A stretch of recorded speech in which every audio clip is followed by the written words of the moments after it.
Hi everyone! Welcome to week 3 of English 102. I apologize for skipping my video last week. I thought because you guys had so much to look at that maybe me rambling about your assignments wasn't necessary, but I think that this video will clear up a lot of questions and confusion, and so I really encourage you guys to take a few minutes to look through what we're doing. The PowerPoint from the video is also posted under week 3 on Blackboard. So first of all, the assignments we're doing this week are going to look very similar to week 1 and 2. You've got readings and a discussion board that you need to complete individually, and then you've got a group blog post that your facilitator should post, just giving me an update on the work you're doing and how things are going, and then the annotated bibliography assignment, which I will discuss later. So keep in mind, if you're a little overwhelmed by group work, our assignment next week will be done individually, and give you a little breathing room from the group aspect of the work, so just hang in there. A lot of you have asked me questions about APA format and maybe are a little intimidated by the formality of, okay, how do I compile and refer to this research without plagiarizing? And I think a lot of us are concerned about this because you don't want to get in trouble, but also you want to be professional. And what I want you guys to keep in mind is that I don't expect you to be an expert, but I do expect you to be very carefully understanding these rules and utilizing them.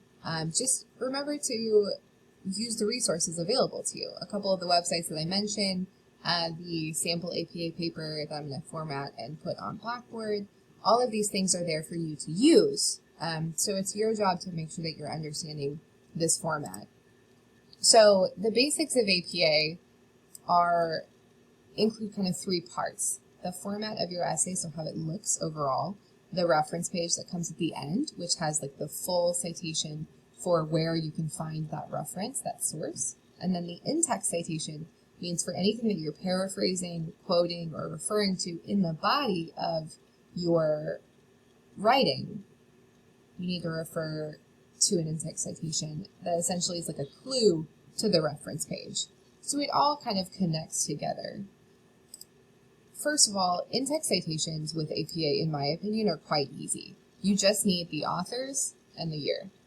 A page number if you're doing a quote, although I'm not as much of a stickler on the page numbers as I am just getting the in-text citation correct. So it goes by the number of authors that you have. Here, this one author is Petty, and then the year 1994.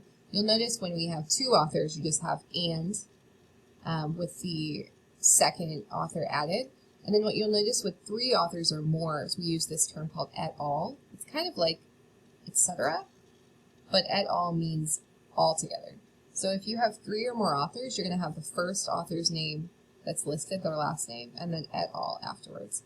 If you can't find an author, use the title of the work or the title of the organization, whatever comes first in the reference page citation.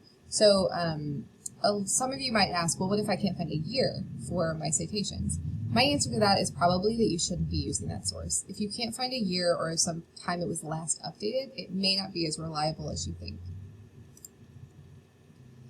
Second part of APA is the reference page. So this is what comes to the end of your work, at the end of your paper, your proposal, your essay. This is what tells me, okay, here's the full information on the source. So you'll notice when you have one author, it's pretty much, it's similar to MLA, but the emphasis here is on the author first and the year. So you notice you have the last name first with a comma, their first initial. If they have a middle name, you'd also have their middle initial here. The year in parentheses, the title of the work in italics, and then the publisher. You notice these next 2, often journal articles have more than one author. So here, and then they have also more information. So there's 2 authors, you've got both authors, the year, the name of their article. You'll notice the name of the article is not in italics or quotes or anything, and then the title of the journal is in italics. You also might notice this DOI at the end. Some people are like, well, what is that? A DOI is actually a permalink to this source. So if I click that link, or if I even put that DOI in a Google search, it'll pop up with that exact source, which is kind of cool. And that's something they've developed in the last kind of 3 years. So really, start with the author and year and then build from there. I don't expect you to memorize like what needs to be italicized and what doesn't, because all of this information is available to you online on that Purdue OWL website. So some questions that I often get are like, what's a DOI? That permanent link. Why do I need it? Well, it's like a direct link. If you give me the hyperlink to a source, that's not often the best way because hyperlinks change. You know, have you ever clicked on like a website link and it's like, oh, page no longer found? Because those change. So other questions, how do you find the full text for a source? I don't want you just using the abstract of a source. Okay, so if you do an EBSCO search and you find like, oh, this sounds good from the basic abstract, but I can't find the full text, don't use it. Okay, if you can't read the whole thing, you don't really know what it's saying. Also, understand the difference between primary and secondary sources. Primary sources are interviews, surveys, first-hand accounts of issues. So like a lot of you are studying COVID in our research projects. If you find an article that has first-hand accounts from patients, those are primary. Secondary sources are research about primary accounts. So if most journal articles are going to be secondary. If you're citing an author in your writing, a lot of students will like give the in-text citation after every mention of that author. You don't need to do that. What I say is like, okay, mention it the first time you say that author, and anything that comes after, I assume is from that first source until you've mentioned a new one, okay? So just make sure if you're switching back and forth between sources that you're using those in-text citations to tell me which is coming from what source. All right, and then one resource that I really, really, really encourage you all to use is the Purdue OWL sample essay. This, you can just Google Purdue OWL sample APA, and this example will come up. It's full of explanation of why these things look the way they do, how to actually add them. This is a huge resource that I've used, you know, throughout my academic career, and I really encourage you to do the same. So once you've sort of understood, okay, here's this, you know, APA citation that you'd be looking for, when you're actually starting to search for sources this week, a question I often get is, well, how do I find one's sources that are really quality? How do I know they're reliable? We're going to use something called the CRAP test. Should be easy to remember, right? So one of your readings this week goes over these questions in more detail, but the CRAP test is essentially 5 things that you need to ask yourself about the sources you're finding. Are they current? Are they relevant? Do I know who produced them? Are they accurate? And then are they objective? So when you're utilizing academic sources, a lot of people assume that these are objective on their face. They're not always. I mean, we all approach research with our own biases, our own experiences, our own knowledge that we bring to the table. So it's important to understand that once you know more about the person or the organization putting out this information, you'll understand how reliable or credible this information is. So I want you to think about things like, when was it published? Who's the author? Is it relevant to my research question? Do I think it's accurate? And is it biased? All right, these, I know it sounds like a lot to think about, but it is. And remember that these are really key parts to knowing whether you're doing good research. Research is not just Googling a topic and picking the first 3 things that come up because it's what Google tells you should read. It's really engaging with and thinking critically about the sources you're looking at. Excuse me, we're going to do more of this work in week 4. But these are the things I want you to think about as you're looking for sources this week.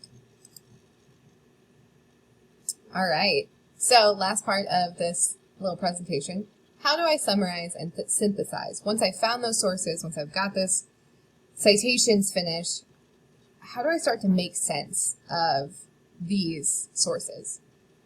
So I put together a little information on our assignment. We're doing an annotated bibliography this week. And Cornell University has this definition of what that means. They say it's a list of citations to books, articles, and documents. Each citation is followed by the annotation. The purpose of the annotation is to inform the reader of the relevance, accuracy, and quality of the sources cited. So this goes back to that CRAP test I just mentioned. Once you've decided, okay, my source fits all of these things, your annotated bibliography is going to tell me that you're aware of these different pieces. Don't worry, there's an example. You're doing this in your groups. You have a lot of resources to help you. So if this sounds a little complex, it is, but it's not impossible. All right, so some key things to think about when you're doing this annotated bibliography. First, you're going to search. Use those academic databases you were introduced to in week 1 and 2. Narrow your search by keyword, by full text. Look for both primary and secondary. And I suggest at this point, cite your sources first. A lot of times, students will just keep a bunch of tabs open with all of the sources they're trying to look at, and then they can't remember what came from what. And so honestly, having a list even of links that you have the APA reference with will make this so much easier. Stay organized from the beginning, okay? Once you've found a bunch of sources that you think look good, now you're going to start reading them in more depth. My advice is to use those skimming and scanning skills to do this. Read the intro, the methods, the conclusion. That's where a lot of your key information is going to come from. Read the first and last sentence in each paragraph, because in English, that's kind of how we say our main ideas, in the first sentence and the last sentence of each paragraph. Take notes. From those notes, don't look at your original source to summarize it. From your notes, see if you can write a paragraph kind of giving an overview of what this source is saying. Then you're going to write your analysis. This is where you think about, okay, how does this source fit into my group's research questions? How does it compare to what I know already? And how is it reliable, current, accurate? How is it playing a good part in my research? Last thing, while you're finding sources, while you're working in your group, I really encourage you guys to discuss with your group members. There's a reason I put you all working together, because this is a conversation. Talking about text, talking about sources with other people can help you understand not only what you're reading, but how it applies to you and what you care about. Remember this quote from Rosenberg that reading games, I had you all read in week 2. Reading academic texts is a deeply social activity. Talking to professors and peers about texts not only help you better understand your readings, but it can push your thinking and clarify your own stances on issues that really matter to you. Essentially, when you have to ask yourself, okay, what do I think about this and what do other people say, you're including yourself in that research. You are now part of that academic conversation, which, like I talked about in week 1, is all part of the power of research. That this is now you becoming more of an expert on this topic. Questions? Concerns? Issues? Couple things. Use the resources available to you on Blackboard and online. If you have questions about APA format, that Purdue OWL website is the really most accepted and widely used resource. Ask your group members, they are here to help you. And if all else fails, shoot me an email. It's been really great working with you guys so far. After this week, we are halfway through our course. And I really look forward to seeing how your research develops.